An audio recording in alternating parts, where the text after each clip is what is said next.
কুয়েতের বিভিন্ন অফিস আদালত, স্কুল, কলেজ, হাসপাতাল বা পৌরসভার পরিচ্ছন্ন কর্মী সহ বিভিন্ন কোম্পানির অধীনে সরকারি প্রকল্পে চুক্তিভিত্তিক ভিসা নিয়ে বিপদে ছিলেন অনেক প্রবাসী। এই ভিসার মেয়াদ শেষ হলে নতুন আকামা নবায়নে বড় অঙ্কের টাকা খরচ হতো প্রবাসীদের। অবশেষে এসব প্রবাসীর জন্য সুখবর আসছে। 5টি শর্ত মেনে নির্দিষ্ট ফি দিয়ে বেসরকারি খাতে আকামা পরিবর্তনের সুযোগ পেতে যাচ্ছেন প্রবাসীরা। অনেকে বিভিন্ন কাজে দক্ষ হলেও কুয়েতে যে কাজের ভিসা নিয়ে প্রবেশ করেছেন সেই পেশাতে আকামা নবায়ন ছাড়া অন্য কোথাও আইনগতভাবে আকামা পরিবর্তনের সুযোগ ছিল না।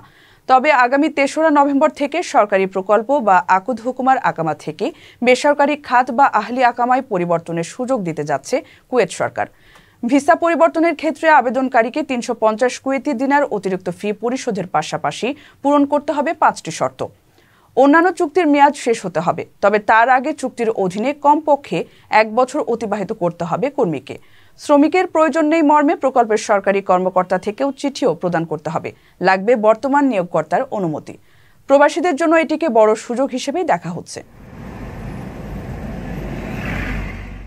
প্রবাসীদের বিনিয়োগের শতভাগ নির্ভরযোগ্য প্রতিষ্ঠান প্রবাসীর সিটি লিমিটেড।